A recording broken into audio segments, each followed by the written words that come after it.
All righty. All right, so we're gonna go ahead and get started. We're gonna start off with just a brief introduction from you, Dr. Henderson. We have about 10 minutes to just talk about whatever you want to talk about. Introduce yourself to the people that are all here. Yeah, you have the floor.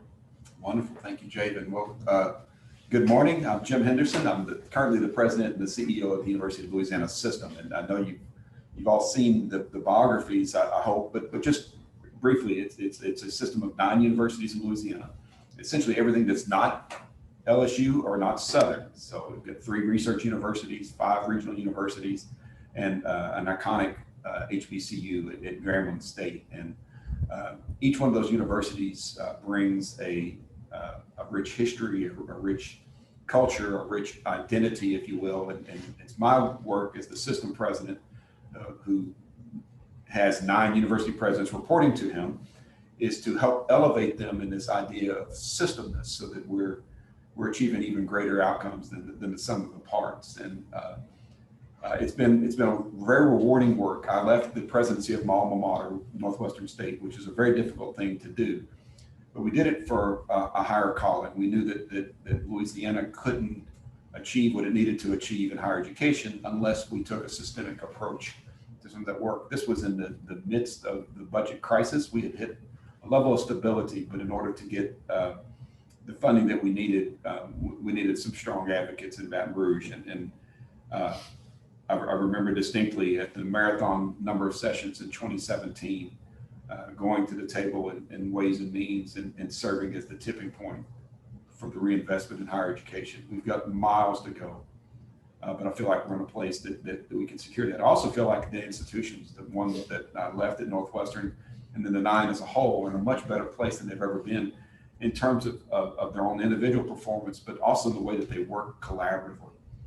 And it's been a remarkable exercise for me to watch presidents and staff come together from 9 institutions and establish some aspirations that are worthy, one, of their institutions, but more importantly, worthy of the students that we serve. We serve 92,000 students, and they range from an associate degree all the way up to PhD degrees. Those students come from every conceivable background, every conceivable belief system, every conceivable experiential background, and so we try to create an environment where they can thrive. Part of that work, though, has been really around defining our purpose, and we define that purpose in a number of ways. One is a strategic framework that says we're going to produce the most educated generation in Louisiana's history. We know that Louisiana has always ranked near the bottom in terms of educational attainment. And if we're going to be ready for the future of work, and I may talk a little bit more about future of work as we go, if we're going to be ready for the future of work, we've got to elevate our population. If we're going to be culturally competent as a society, we've got to elevate the educational rates of our institution, of our citizenry. So that's one of the reasons why we do that. And so while Louisiana has historically trailed the rest of the nation in educational attainment, when you go below the aggregate numbers and you look at subpopulations, you can tell that there's a number of inequities that exist. We know that if we're going to elevate Louisiana, then we have to knock down barriers that have prevented students from certain populations, especially populations of color, populations from rural areas, populations from urban areas, adult populations. We have to find ways to knock down the barriers that prevent them from getting an education. The second area we focused on is on economic development and research. And we're doing some extraordinary research around the state. Some of that research is quite interesting. In McNeese is where they discovered the antibiotic qualities of alligator blood. I'm a journalist, I'm not a scientist. My first question is, do you inject it or do you drink it? I never got that answer. You know, we found out the qualities of olive oil at ULM that can fight dementia and that can now even be used to treat and possibly prevent breast cancer. In Nicholls State, we're doing the research that is going to restore the coast. That campus is closest to the coast, and it's important that we continue to do that work. At UL Lafayette, my son is an undergrad. He graduated this last December with degrees in physics, math, and chemistry in 7 semesters. He takes after his mother. We did an extraordinary work, but he worked this whole time in a particle accelerator and doing some Nobel caliber research with a Nobel caliber physicist. And the way that that helped him transform in his undergraduate career, prepared him for further study, but prepared him for life, because it taught him to ask questions, and it gathered his attention around the possibilities. And that's what comes from research. But also the public-private partnerships, as we spend some of this research off, and it was at Louisiana Tech where we discovered a novel way to bring fiber from the road to the end user in a building in a non-destructive manner. It's now been adopted as the industry standard. It's the way that Tech and their data analysis, they were so sophisticated in their ability to do strategic data analysis that the Air Force Global Strike Command reached out to Tech in the midst of the global pandemic and said, we need help predicting the impacts of the coronavirus on our bases. We started with 10 bases. Before they were finished, they were at the Pentagon and delivering decision support intelligence across 69 bases around the globe. That's the power of research and these public-private partnerships. And then the third area is around stewardship and how we become good stewards of our resources, ensure that we're investing in the things that matter at our institution, but recognizing that the most precious resource that we have is our people. And if we're going to be successful, then we have to recruit, retain, and develop world-class faculty and staff to deliver education on behalf of the students. Everything we do is with a focus on serving students at a higher level, preparing them for life and career success. And this is where I want to talk just briefly about the why in this future of work. And it's something that historically I've studied and researched on top management teams and how they impact the future and the performance of organizations. But I've really shifted that now to a future of work. And we're all prisoners of technology. We're utilizing technology now to communicate. Technology helped us remain somewhat in touch and not quite as isolated during the coronavirus. The ubiquity of technology, of automation, of the emergence of artificial intelligence and new applications of artificial intelligence, machine learning and robotics, it's transforming the nature of work. And it's been a fascinating thing to study, because you go all the way back to the 19th century, to the Luddites. They were artisans in Europe, and they just started destroying machinery and factories because automation was going to displace them from the workplace. And you come up into the 1930s, and it was John Maynard Keynes who first coined the term technological unemployment. The technology was advancing so quickly, there wasn't going to be enough work to support all of us. It was the 60s, and this was the bastion of scholarship and research. Time magazine came out with a futures issue. And they said by the year 2000, only about 10 to 15% of us would be working. The rest of us would be looking for ways to spend our leisure time. Well, predicting the future is hard, right? And no one ever gets it exactly right. But one thing we do know is that the future of work is changing more rapidly and more permanently than ever before, because we've entered this phase in technological advancement where historically we have made an advance and plateaued, and then we'll make another advance and another plateau. We're approaching a place where it's almost exponential. It's a curve that almost approaches vertical. I'm sorry for getting a little bit technical and wonkish. But what that means is that 600 to 800 million jobs around the world will be gone by the year 2030. I subscribe to a different belief system than that. I believe that the jobs won't necessarily be gone, but the task associated with those jobs is going to change fundamentally. When I walked into the chancellorship in Bossier Parish, I walked into the office and there was a note on the computer that said, if the screen is black, wiggle the mouse. If it stays black, call IT at this number.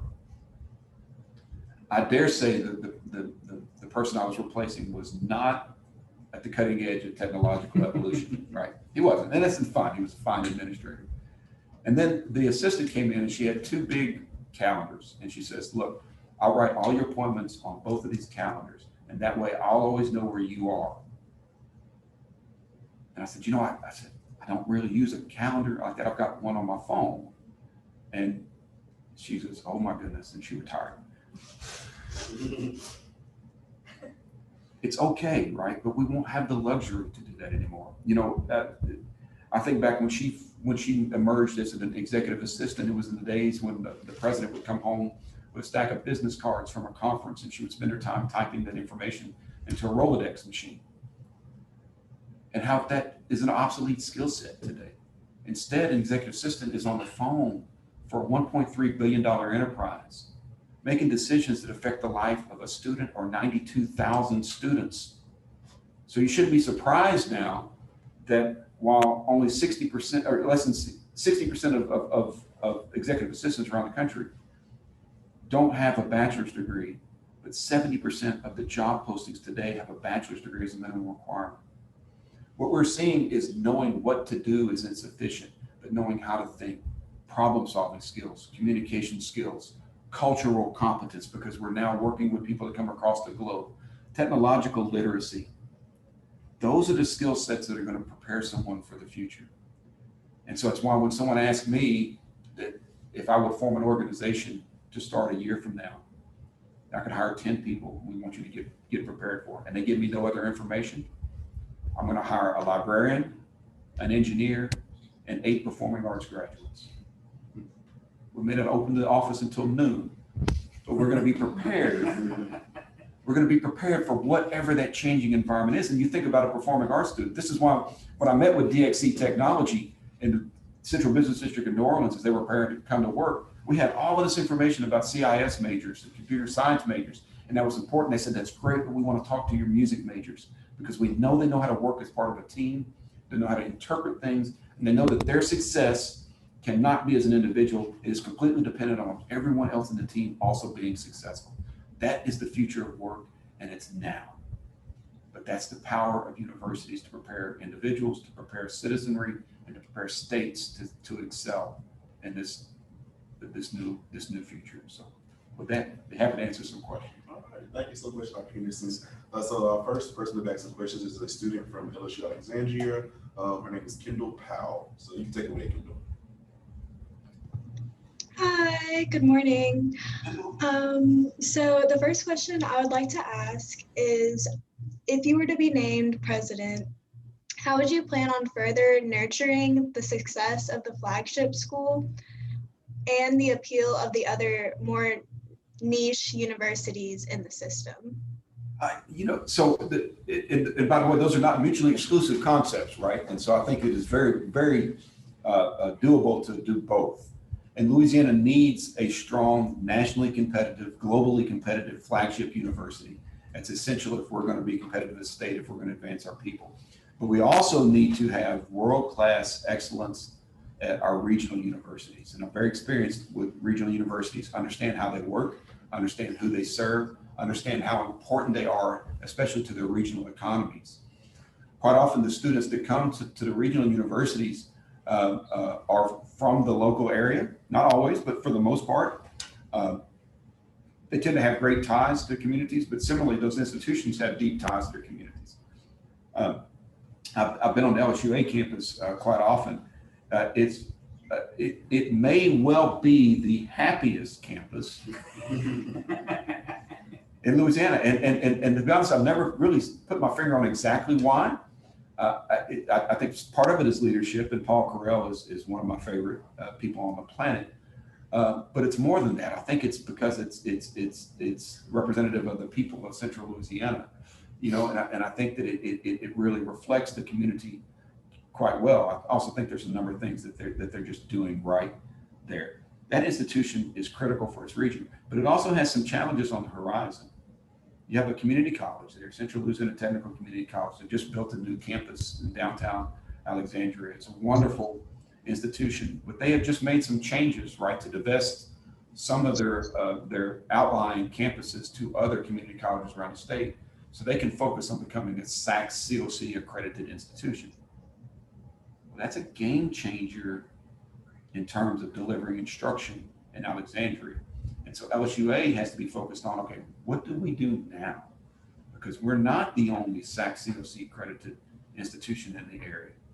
And how do we ensure that we're finding ways to grow, to be responsive, maybe to see this white space over here that nobody is operating in? There's ways for we can do that. It's going to take a number of conversations with faculty, with staff, with regional influencers, and most importantly, with existing and potential students to ensure that that institution is meeting their needs now, but also where those needs will be in 10 years.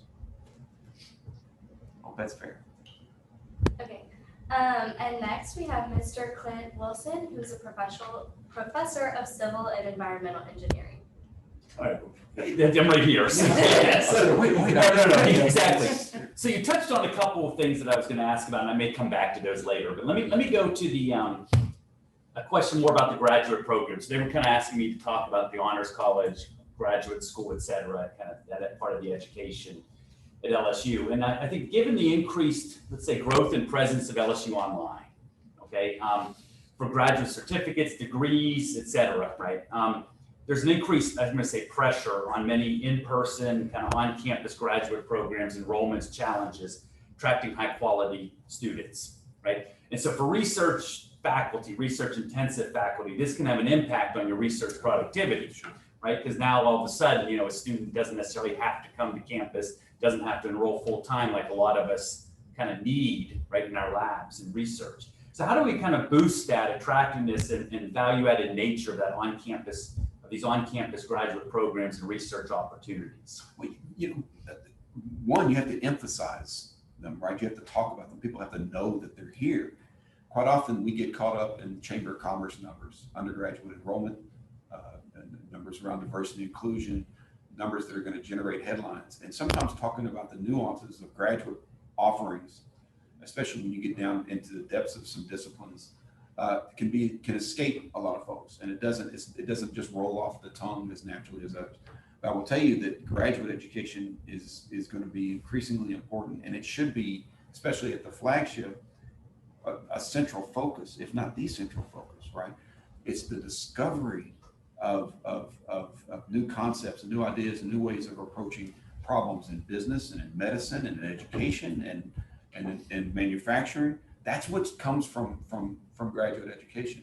My son is doing a semester of independent graduate education, working with a particle accelerator, right? And understanding about how I'm going to exhaust my knowledge of this in about 12 seconds, but how ion beam transcoscopy can help look at materials, and he's explained it to me ad nauseum, and it's great. It cures insomnia, but it's important work, right? That's leading, but it can become so sophisticated that it's hard to break it down in a way that's accessible to the general public.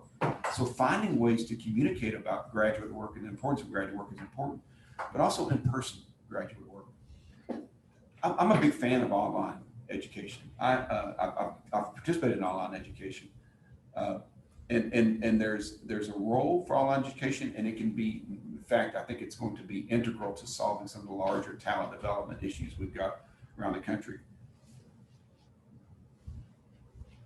But it's not a panacea, and it can't replace all of instruction, right? There are certain things that you can do in proximity with others, especially with proximity with professors and other educators, developing the relationships, having those conversations, those ad hoc conversations that don't necessarily emanate from online instruction. I don't think that's ever going away. I think that there's always going to be some pushes, and there's always going to be the next brightest new thing. Remember when the MOOC was going to replace all instruction, where you could go take a class at Stanford with 90,000 of your closest friends, and 1,500 of you might actually finish the course, and the other 88,500 just fall away? That's not a successful model of education. There's ways for technology to enhance what we do. There's ways for even the traditional instruction, but we've got to find ways to ensure that we're delivering in-person environments, world-class instruction, especially at the graduate level. You have any more questions? I'll come back. I'll come back. Awesome. Yep. All right, now we're gonna have Dr. Kim Williams. She's an instructor of construction management and online programs coordinator here at the campus. Wonderful. Hello.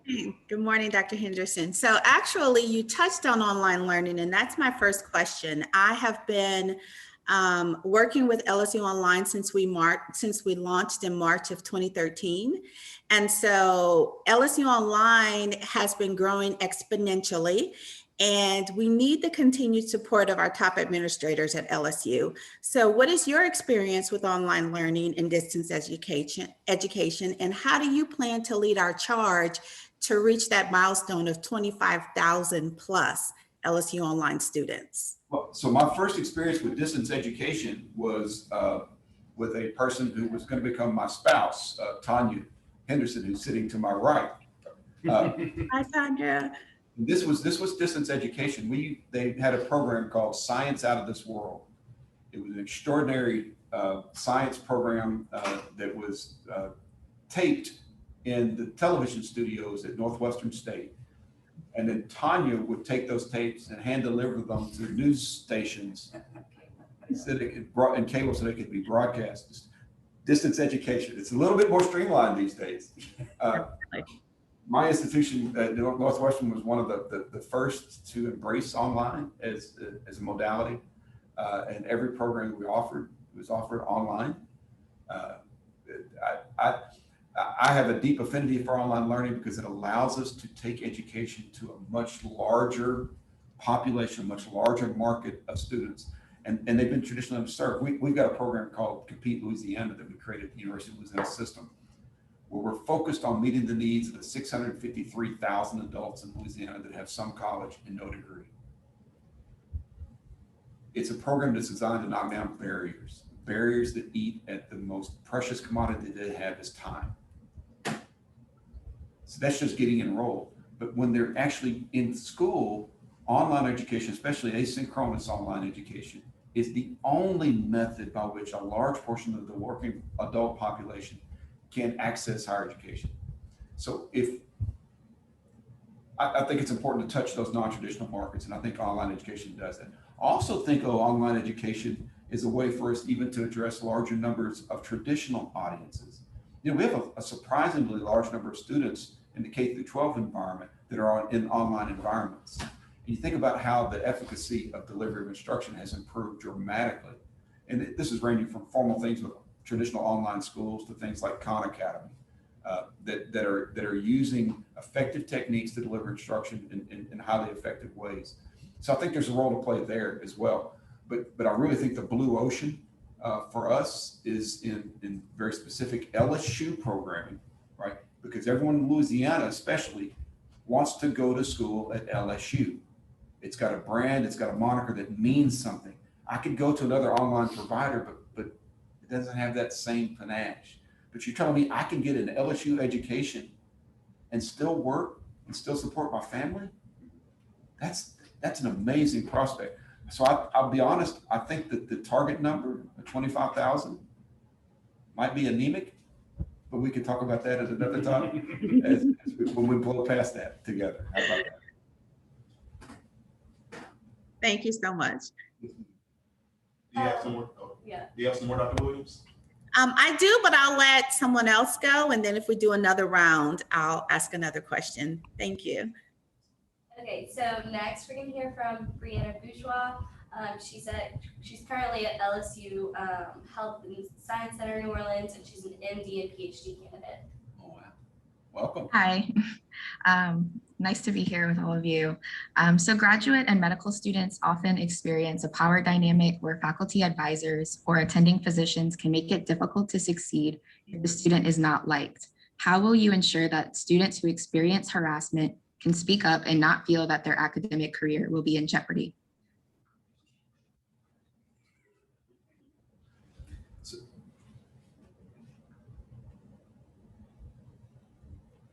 The environment you describe is intolerable. I'm gonna say it like that. When we talk about creating environments and climates where students can succeed, we often think about it in terms of undergraduate education, right? We think about traditional students that are on traditional undergraduate college campuses and ensuring we have great, safe environments.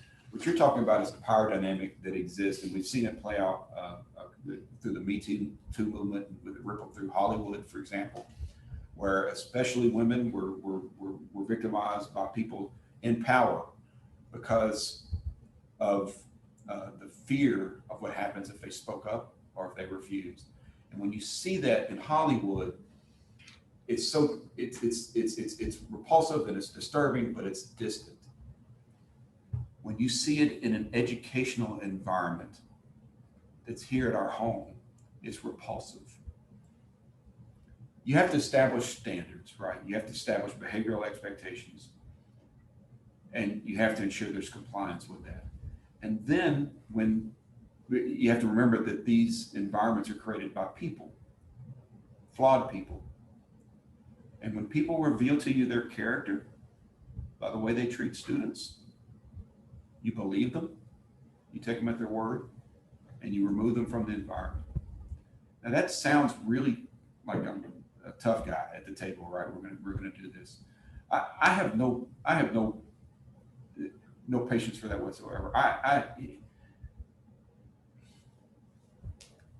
Students are here to learn, and we've got some real challenges culturally in Louisiana, especially, but across the country, where certain segments of the population have been held back for a variety of reasons, whether it's historic discrimination and institutional systemic racism, or it's gender stereotypes and gender power relationships that we have allowed to intrude on what should be the most sacred environments like education. It's unfortunate it can't be tolerated. You set the expectations and then you live the standard, and then you hold people accountable when they don't live up to that standard. By the way, could I ask you, is it a 3-3-1 model? What is your model for MD PhD? I completed 2 years of like preclinical training in medical school, and now I'm in graduate school. And after I complete graduate school, I'll do the two clinical years of medical school. Okay, so it's like a 2-3-2 kind of thing. Yeah, 2, 3 to 4 things. Okay, and I don't want to take it too far, but your PhD area will be what? What is your subject? I'm in physiology, and I'm interested in endocrinology. So skeletal muscle insulin resistance is my field. That's wonderful. Thank you. Thanks. All right, now we have Dr. Abby Bain. She is the Vice Chancellor of LSUA for Student Services. Great. Good morning. Good morning. So there are times when student affairs can be perceived by certain stakeholders, sometimes even our own faculty, as being secondary to the primary mission of our university and only considered the fun side of things. So how do you respond to this perception and ensure that this critical area continues to be an integral part of a holistic education? Oh, so you think about how student affairs has become so much more prevalent on campuses, right?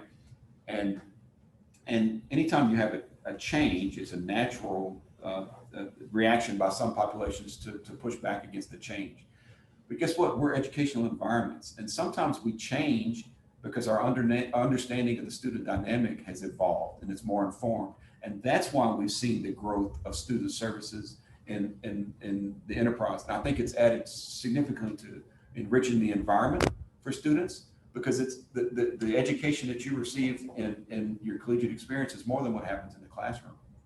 It's as much about the social interactions that occur. It's about the way you interact both with professionals and with instructional faculty. And that's what student services professionals do, right? You think about, I was just talking to Javen on the way over here about how student leaders today are so much more mature and more focused and purposeful in their work. And I'll be honest, I have to give a lot of the credit to that to student service professionals, right? That's what you do. I also have to tell you that my heart goes out to you, because I don't know when you sleep. You know, Gabe Willis and Gorgeon at Southeastern, and Gorgeon Wade at Grambling State, and Van Erickson and Shane Kerpel at Northwestern State, and I can just keep naming these folks. I'm a big Twitter guy. Well, they're on Twitter when I go to bed, and they're on Twitter when I get up in the morning. I think about the way that they had to take ownership without anyone really predicting it of how to engage students during the global pandemic, right? I don't know that that was covered in your textbook when you were studying in student services, right? You had to adapt. And that's really what defines student services professionals, is adaptability, right? They remain, the one constant in their life is to ensure that we're creating the most nurturing, the most healthy, the safest environment for students to progress and develop socially as well as intellectually and academically. That's the constant. But we know that we're dealing with a variable that is constantly changing in an environment that's constantly changing. And so we have to adapt. And student services professionals, in my opinion, are amongst the most adaptable, most mission-focused professionals that exist. And I would advocate strongly for their status amongst importance in the university environment. Yeah. All right, next we have Mrs. Kathleen Warner. I'm sorry if you're Dr. Kathleen Warner, I didn't disrespect you. But she's over respiratory care program at LSU. She's over which program? She's over the respiratory care program. Wonderful. At LSU. Hello, good morning. Dr. Warner. Good morning. Sorry. Thank you, Dr. Henderson, for being here today in the panel. And thank you for our interest in your interest in our system. So my question as a director of an allied health program, what is your vision in relation to strategic growth in order to meet the healthcare demands of the community, especially in these trying times of an international pandemic? And I guess to follow up with that, you know, after Katrina, Nichols State University lost their cytotech program, and we have yet to bring that back. It was the only one in the state that I know of. We've never had the ability to bring that back. We also have a huge physician shortage in the rural communities. Respiratory therapists right now are in high demand due to the frontline, workers due to COVID in the hospital system. So I'm just kind of curious, what is your vision as far as strategic growth in these areas, especially to get these people in the workforce? Thank you for the question. And here's the challenge with it, that we've got shortages now, critical shortages now. They're only going to be exacerbated with the passage of time. The population is aging, as we know. So you're going to have more people that are in need of quality healthcare, but you also have a large portion of the professional population is also aging and will be moving out of the workforce soon. It is coming up upon a critical circumstance. Now, we have seen ebbs and flows in supply and demand in a variety of healthcare fields. Think about nursing, and nursing always seems to grab the headlines, right? Where we see peaks and valleys and stuff. We're on an upward trajectory now that I see no end to. I don't believe we can possibly fulfill the total demand. When you talk about care in rural areas, and this cuts across the board, it's not just physicians, and everyone probably is familiar with the primary care shortage of physicians in rural areas, but it cuts across all areas of healthcare and allied health, like respiratory therapy, like nursing. We were talking last night with that there's no cancer center in Northeast Louisiana. So think about Monroe and in greater Monroe and that whole Delta region and the prevalence of cancers in that region. It's one of the hotbeds of the nation. And there is no access to quality care for them there. It is a critical component for us. There's some infrastructure demands, some infrastructure challenges, but it's really the talent imperative that's important. Now, so you think about nursing programs. Every nursing program in the state has a larger number of qualified applicants than they have slots. And one of the reasons is from your first second breathing on earth, you're interacting with a nurse, right? That nurse is always there, it's prevalent, it's top of mind, and it's a noble profession. So I spend my whole time thinking, I want to be that. I don't know how many people think about being a CODA or a respiratory therapist or an occupational therapist or a physical therapist or a PTA or an OTA, for instance, because they're not that top of mind profession that you see celebrate. I think there's a lot of work that needs to be done going down into the middle schools and high schools. And there's some of the work is being done, but it needs to be brought to scale. Educating students and potential students on what those pathways are and how they can be rewarding pathways for them to explore and to move into, because it's going to be critical. The other challenge of this gets to the public policy side, is that we have to be able to articulate the needs for this, because these can be expensive programs. For instance, people are shocked. So just so you know, all programs, academic programs in the state of Louisiana have a cost matrix associated with them. that every credit hour, and it starts with a lower level undergraduate liberal arts credit hour, has a cost, and we'll set that factor at 1. And so then every other kind of program is based on what that cost factor is. So you can imagine maybe in engineering, that number could rise to a 4 or a 5, or nursing because of the ratios between faculty and students get raised to an 11. We've got the only public pharmacy program is at ULM in Louisiana. When you use that matrix, 6% of the student credit hours generated at ULM, that comes through the pharmacy program, that's 6% of their total credit hours, contribute to 47% of the total cost of that university. It's unbelievable.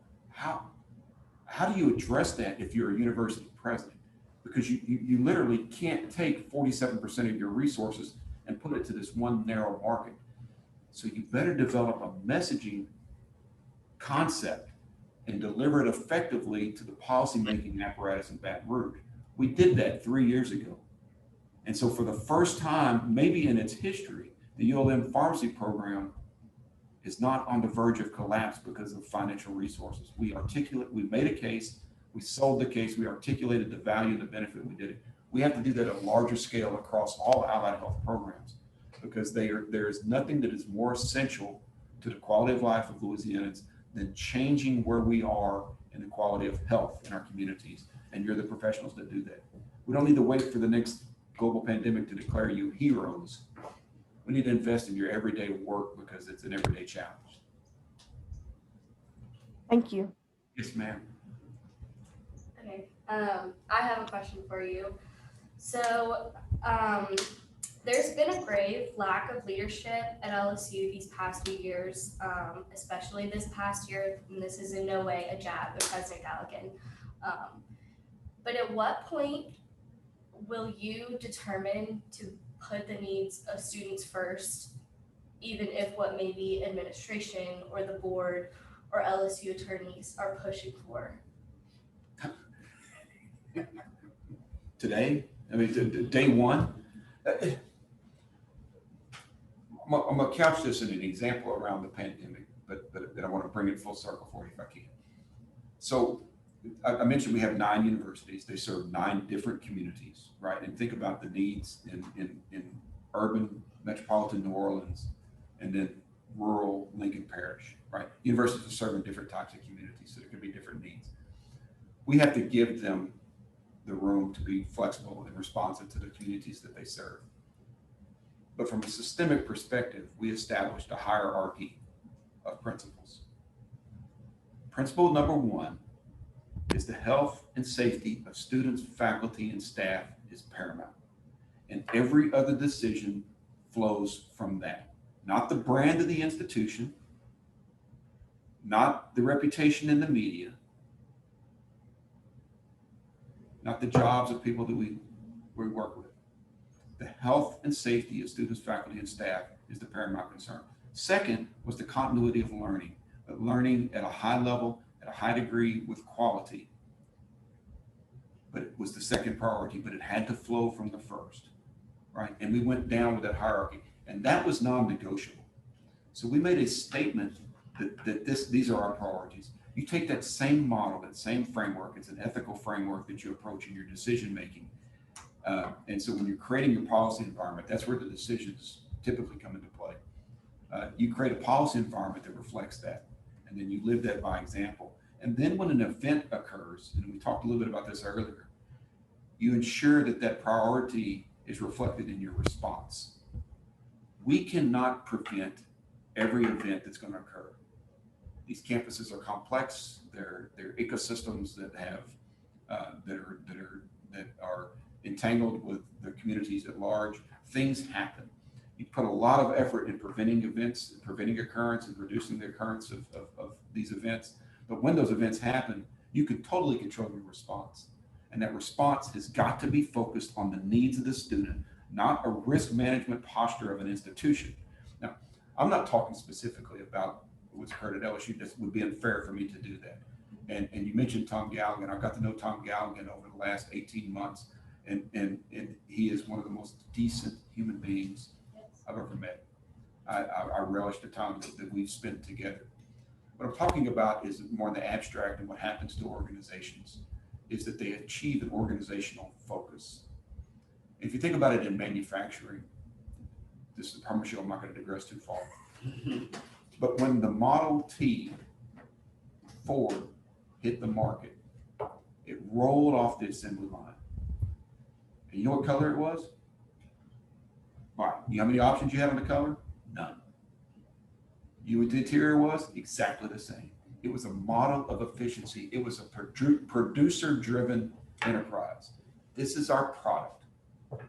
Take it or leave it, because it's the only one of its kind.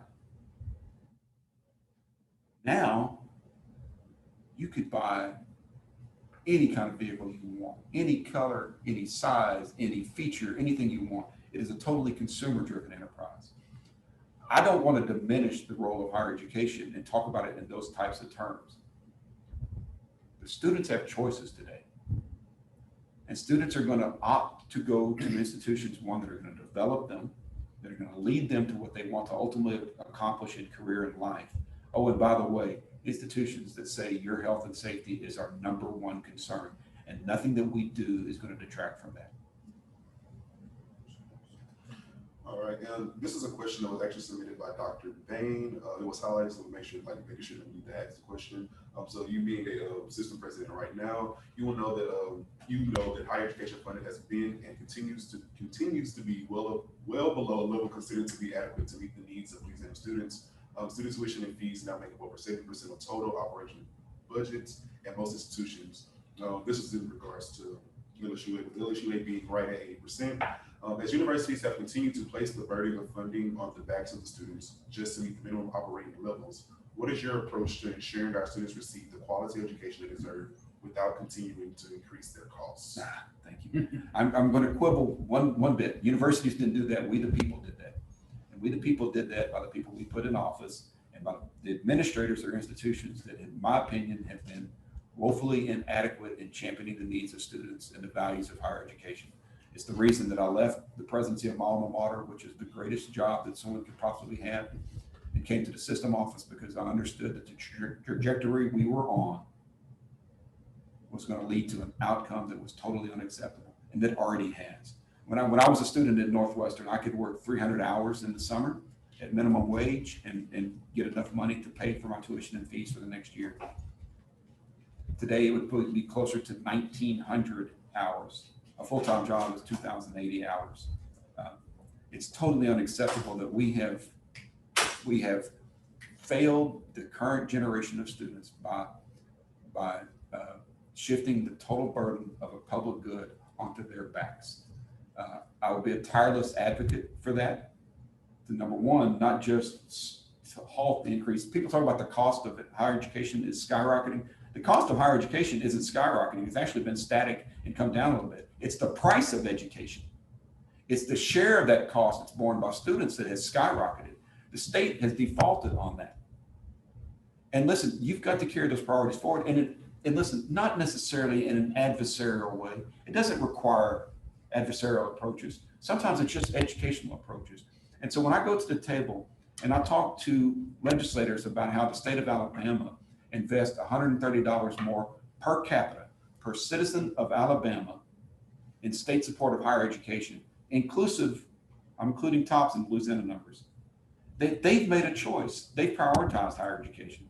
When I talk about Mississippi and Arkansas spending $85 more per capita per citizen of their state in state support of higher education, they've prioritized higher education. Think about the state of Texas and think about, in management terms, economies of scale. They have as many people in greater Houston as we do in the entire state of Louisiana.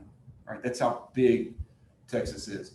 They spend $35 more per capita in state support of higher education in the state of Texas. This is a phrase I've been using far too often the last few years, but if you show me your budget, I'll show you what you prioritize. I'll show you your values. It's time that Louisiana values the development of our people, because the foundation of workforce development, of economic development, of community development is human development. And human development is what we do in higher education. We have to invest in it.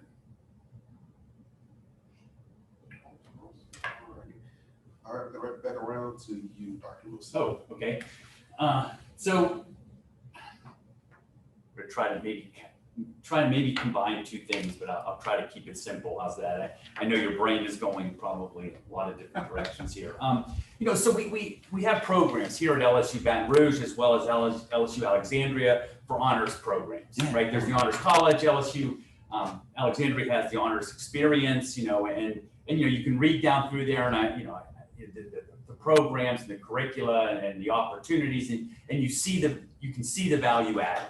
And I think they're doing a great job of attracting quality students. And anybody who's been in the classroom kind of understands, yes, there are the high achieving students that are in the classroom, but you got to realize that might be some fraction, and you've got to kind of reach and how to effectively reach that other groups of students within there. And so, there was and I'm going to touch back on something you mentioned earlier. The National Academy of Sciences, Engineering, Medicine had a report, higher education branches from the same tree. And the idea was to integrate, there's an emerging body of evidence suggesting integration of arts, humanities, and STEM fields, right? Associated with positive learning outcomes that may help students enter the workforce, live enriched lives, become active and informed members of a modern democracy, right? So kind of given the pressures of retention, time to graduation, finance, et cetera, how do you see, programs kind of like the Center for Collaborative Knowledge here at LSU and just let's say around the campuses, taking those lessons and those opportunities we provide through the honors experience or honors college to the general population? Yeah, because it is a little bit nuanced conversation, right? Yeah. To have with folks. And so sometimes we may think, okay, an honors program, that's cool to think about it from the accolades, right, that it affords to those that are selected for.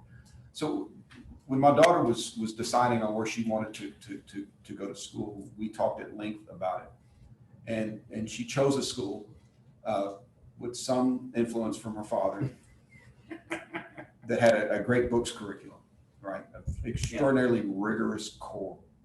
Now at the time she wanted to be a doctor because she loved biology. Now she got into college and realized she didn't love biology. She loved her high school biology teacher, which is it's a little bit different, right? And she realized that a business degree, and she went on to get her master's in business analytics. But it was the transformation that occurred to her because of the core and the rigor of that core. And this was a Catholic college, so of course their core consisted of a lot of Aquinas and Augustine, right?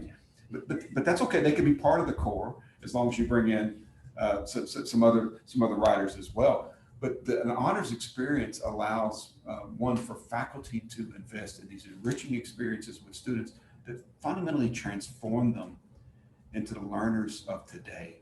And I watched the transformation that occurred in our daughter, and I watched now she's a mother of a 14-month-old and 1-month-old twins. Remember the Catholic education. She's thriving as a mother. She's making critical decisions, and she's informed, and she's approaching life with this new idea, this new vision that comes from this foundation that's been the foundation of the academy since our very origins, right? Critical thinking and problem solving and communications, rhetoric. Think back to the work of Cicero and rhetoric. Think back to Plato when he was talking about the allegory of the cave and how it was really about expanding your horizons. And we've added into that a new focus at the University of Louisiana system is cultural competence. What does cultural competence mean, and how does it prepare you to live in a more diverse world? If you've learned anything from COVID-19, it means that you can work anywhere in the world on a project. But guess what? That means other people are working from anywhere in the world. And if you don't know how to work as part of a team with people that don't look and act and value things the same way you do, then your possibilities are going to be limited. That's what a rigor of an honors program can. You have to do it for the core for everybody. But an honors program, you can dig into deeper issues. It also is a very attractive tool to bring faculty to your institution that want to engage in that higher level of thought. I've made friends with a faculty member who teaches economics. He was on the World Bank board. He is proficient in Russian, so he teaches both economics and the Russian language. I would never have met this man if not for Louisiana Scholars College at Northwestern. Also happened to meet a Wiccan priestess who happens to be the nation's probably most advanced Toni Morrison scholar. And she's a dearest friend, and I've learned so much about different ways to view the world and different ways to view problems. And oh, by the way, different ways to enjoy cuisines that maybe I hadn't before. The richness that adds to that community of having that faculty there that are brought there because of the honors program. It's an essential part of the university. It's one I would champion, and I think the benefits far outweigh any of the supposed expenses associated. So can I follow up just real quick, so how do you try to take those experiences and maybe wrap them around, let's say, our general education requirements? Yeah. How's that? So one of the things that So they reach a broader audience, right? Sorry, or broader pool. One of the things that I do for better or worse is I like to form ad hoc teams of faculty, and sometimes it's a very, very diverse pool of faculty. Usually it is, psychometrically, from a discipline perspective, from a demographic perspective. On occasion, it can be a very homogenous group, right? If you've got a serious issue that you need to drill down into, and then you just need more voices and thoughts that way. But we formed one to study the core competencies associated with degrees from our institutions. And it wasn't designed to try to dictate what happens. Faculty own the curriculum, and I'm a strong proponent of that. But what I wanted them to do was to find ways to articulate better what are the core competencies associated with our degrees. Are we vocational enterprises that are telling you how to work in a certain programming language? Are we developing adaptable learners? They're going to be working in a dynamic world that we can't even predict what it's going to look like. Remember, the iPhone was invented in 2007. And if you read the technology blogs in 2006, they had the one all-fire certain prediction is that Apple would never make a cellular phone. 2006, 2007 it came out. We can't predict the future of the world. What we can do is prepare people to live in it. And so one of my favorite sayings that Eric Hoffer, who was one of my favorite philosophers / longshoremen, is famous for saying that in times of change, learners inherit the earth, while the learned find themselves beautifully equipped to deal with a world that no longer exists. We exist to create learners. There's many approaches to doing that. Faculty have to be at the table to ensure that we're doing it with fidelity and doing it at scale. All right. Okay. So it's about 10:58 now. If you just would like to just make some closing comments or remarks, we'll just end like that. So, well, first, and for those of you that are watching, you have no idea the joy of this morning, because I got to talk with faculty and talk with students. And I love the work that I do, University of Louisiana System. It's meaningful work. It's work that is going to advance the state. And I get to work with 9 university presidents and a remarkably engaged, diverse executive staff. But what's missing from my work is that close connection that comes from working daily with faculty and staff and students to advance this idea of university. LSU has some short-term challenges. We all know that. These are challenges that are fixable. There's some long-term possibilities that I want to focus on. For the last 16 years, I've been in the executive levels of higher education in Louisiana. I've developed relationships at the state capitol where I can walk into any office on a first name basis and get an answer to a question. I've led through innumerable storms, natural disasters, through social unrest, through unspeakable tragedies on campus. And we've continued to advance. We advanced through a decade of the greatest disinvestment in higher education for institutions that were already underinvested, and we grew and we advanced. Louisiana cannot achieve its potential unless LSU achieves its potential. And I would consider it an honor to be able to lead that work in collaboration with you and our students. So thank you very much for today. Thank you you. so much. Thank you. Thank you, everyone, Thank for y'all. watching.